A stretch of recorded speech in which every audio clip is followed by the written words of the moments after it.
have part of the investigations that have been conducted included the question of whether investigators were given bonuses related to the number of successful prosecutions they conducted and or the recovery of money under the Proceeds of Crime Act? I'm not aware that we've done a specific piece of work into that allegation, but I may be mistaken. I don't believe we have.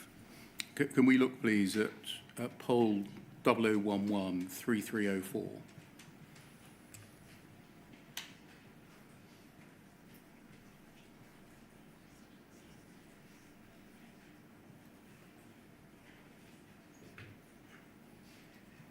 Thank you. This, before we get into the detail of it, is an email chain that takes place between May and July 2021, started by a man called Gary Thomas, a former post office investigator, addressed in the first instance to you, in which he is complaining about the post office's ill treatment of its own investigators and security managers. And if we can sort of read it first as a whole, and then I'll ask some questions about it. This is a standalone email, is it? No, we'll look at the whole chain. Oh, we'll look at the chain. So if we go to page 5 to see where it picks up, please.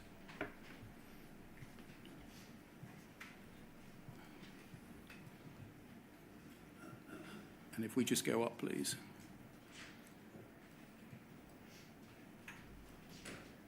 Keep going. Essentially, he cuts into an email, earlier emails that he suggests were sent. If we just go down to page 5, please.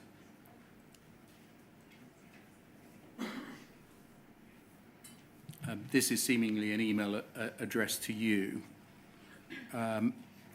And he says he's writing in relation to all the Horizon system prosecutions that were conducted by Post Office against sub-postmasters that have been successfully challenged and won in the High Court. His question to you and the new board is the actual effect this whole situation has had on himself and the other investigators employed by Post Office. We were informed by Post Office that the Horizon system was 100% correct. The Horizon data we obtained to provide evidence was all accurate and again 100% correct. If we skip that paragraph and then the next paragraph, pick up with I took redundancy. He says, I took redundancy from Post Office in 2017 after 32 years loyal and committed service and now have to live with this every day, as do my other security colleagues I've recently spoken to. And then this, we even had a proceeds of crime unit within the Post Office that ensured that some of these individuals lost their homes and families. And then this, in fact, my yearly objectives were that were bonus worthy at the time were based on numbers of successful prosecutions and recovery of amounts of money to the business. I had some instances of these postmasters committing suicide, which now sits somewhat on my, I think that's conscience, because of my employer. How do you think I deal with this and now actually sleep at night knowing my actions that were backed and supported by my employer has affected the said postmasters? So a suggestion that yearly objectives of an investigator, which were bonus worthy, included the number of successful prosecutions and the recovery of money to the business. You see that? Yes, I can see that. And then if we go up to page 4, please. If we scroll down, please.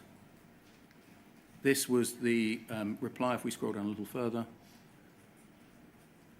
He's actually cut off who the reply was from. This is said to be the Post Office's reply. I'm writing on behalf of the Post Office to thank you and respond to your email to Nick Reed dated the 9th of May.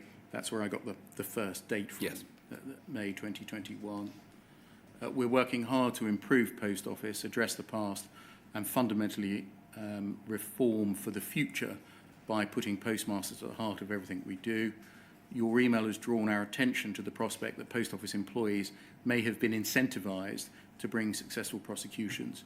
We have not currently identified this to be the case. However, we have instructed our lawyers to find, recover and review relevant material as part of our post-conviction disclosure exercise, the PCDE. It's the PCDE that's assisted those prosecuted by Post Office to have their convictions rightly overturned. The review of this material will allow Post Office to recognise and, if necessary, address this issue as part of our wider duty to those who were convicted. And then if we go to page 3, please.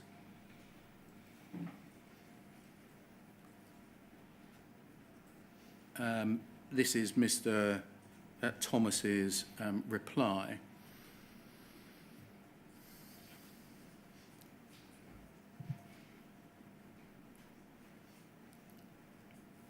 And if we scroll down, please. And scroll down.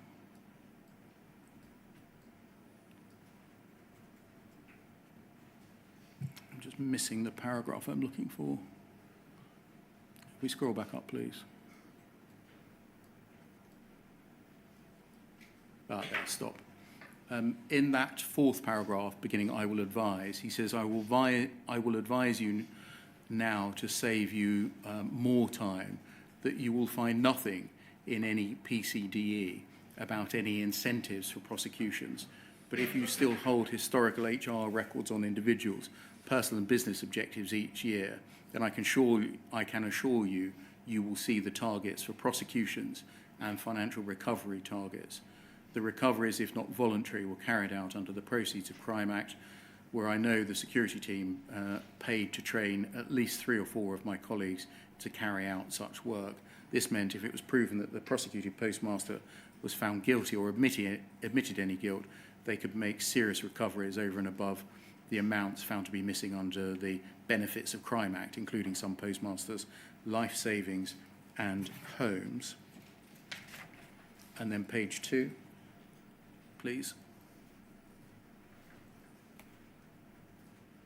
Thank you. We now actually get an email from Stuart Lill, if we scroll down, please. You'll see he signs that off. And if we go back up, please, we'll see that this isn't a reply to Mr. Thomas's email. It's distributed amongst those within the business, including people with whom we are familiar, Roderick Williams, Melanie Caulfield, and Nick Vamos. This is headed former investigator email to Nick Reed update. Below is the response from Gary Thomas. Sorry, before I read it, are any of those people in the distribution list part of your general executive correspondence team or anything similar, PA, chief Yes. staff? Can you identify that person? Aveen was my PA at the time.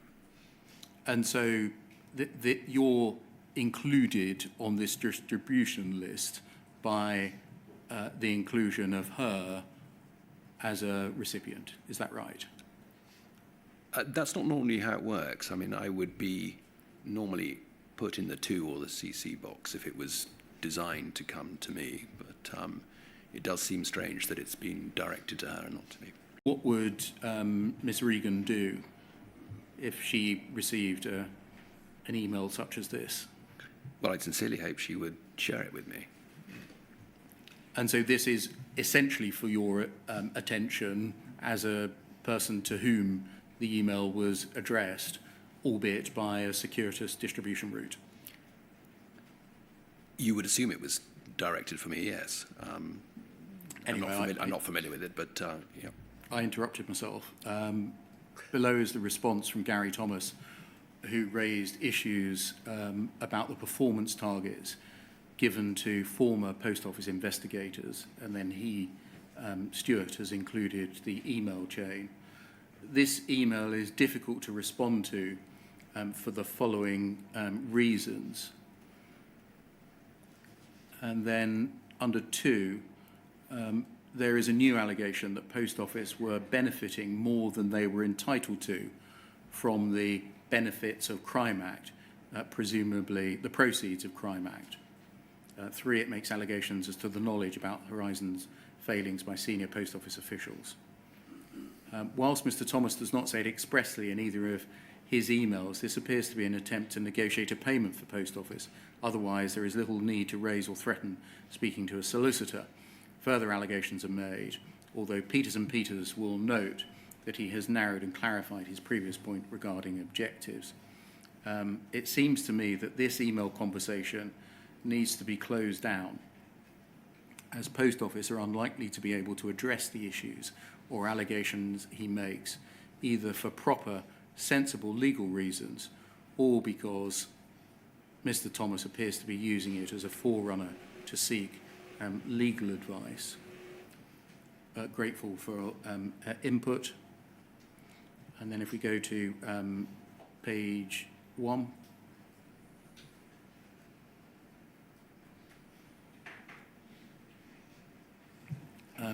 The same distribution list, I think, again from Mr. Lill.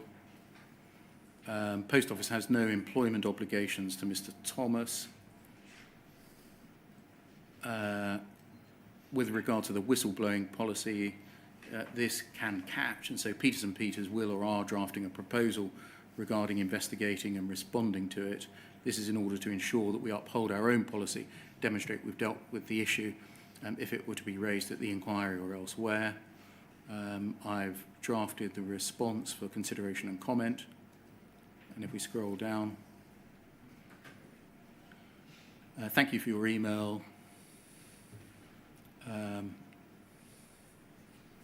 Second paragraph, reiterate its sincerest apologies for any negative attention you or your former colleagues have received as a result of your time at the Post Office. And then this, which is the substance of the reply, it's not appropriate for the Post Office to comment on the general matters you raise at this time. As you're aware, Post Office is involved in ongoing legal proceedings and is actively supporting and contributing to the statutory inquiry led by Sir Wynne Williams. You stated you'll wait until the Post Office has addressed your questions and points before seeking the advice of a solicitor. Whilst it's not clear what specific matters you're referring to or why it requires advice from a solicitor, it's a matter for you. So that's the chain of correspondence. Given the addressee, your PA, Ms. Regan, were you aware of this correspondence with Mr. Thomas? No, I have no recollection of this correspondence. Were you aware of the suggestion that it was said that Post Office investigators and or security managers had yearly bonus objectives based on the number of successful prosecutions that they undertook? I think my understanding of that came from the inquiry as opposed to from individuals within the Post Office per se. I think it's an allegation certainly been made in this forum as opposed to more broadly at the Post Office. What about the suggestion that there were yearly bonus objectives based on the amounts recovered for the Post Office? I guess my immediate reaction to this is the lack of curiosity to understand whether that is the case. That's where I'm heading, Mr. Reid. Yeah, I'm surprised that the tone of the response is let's just close this down, as opposed to where is the curiosity that says this is something that was going on. I think it would have been extremely illuminating culturally to understand if that had been the case. I think it follows that you weren't aware of the suggestion that prosecution targets and financial recovery targets might be found in Post Office's historical HR records under personal and business objectives. No, I wasn't, and as far as I'm aware, that hasn't been explored. I may be mistaken, but I don't believe it to be the case. One of the parties receiving this email chain was Mr. Declan Salter. Yes. And from memory, when I first became involved in this, he had an important position, did he not, in the Post Office? Yes, he did. Make that public, please. Yes, he did, sir. Declan Salter was in charge of the inquiry team and the remediation unit, which was combined at that early stage. So he came in to do that piece of work. If we scroll back down, please, to the distribution list.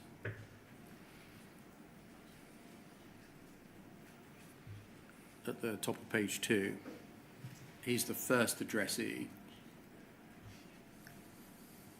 I think we know the functions that Mr. Williams and Miss Caulfield were performing at this time. Can you help us with Hannah Laming? I can't, no. I'm not familiar with Hannah Laming. The generic email address flag case advisor. I think we've seen that before. It's not one that I'm familiar with. Okay. Thomas Jennings. No, again, not a name I'm familiar with. Catherine Emanuel. Yes, she is from Herbert Smith Freehills. Andrew Robinson. No, I'm not familiar with that name. Tim Perkins. Yes, Tim works in the organisation. Tim is currently the People Services Director. And at this time in 2021? I'm guessing he was working for Declan, but I could be mistaken. Alternatively, he may well, actually on reflection, have worked in the operations team, retail operations. Eamon McCarthy-Keane. No, that's not a name I'm familiar with. Okay, so some of these people, including Miss Laming, for example, might be lawyers within, for example, Peters and Peters. Right. Which may be why you're not familiar with them. I think it follows from, at least from this chain, that you didn't reply that, hold on, I disagree with the suggestion made by Stuart Lill that this conversation with Mr. Thomas needs to be closed down. I'm not familiar with this exchange. It may be that I did see it, but I don't recall. Was this correspondence emblematic of a view within Post Office, even at July 2021, that people that raised issues as to the past and the past conduct of investigations and prosecutions ought to be closed down? No, I don't believe that to be the case. This is unusual then, this is, goes against the grain. Yes, I think that certainly by 2021, the Hamilton judgment would have been alive already by then. I think the business by this stage was coming to terms with the past. I don't think that was something, as I mentioned at the start, was necessarily the case in 2019, 2020, but I think it clearly was coming to terms with the role that it had played in the past. So I am surprised, yes.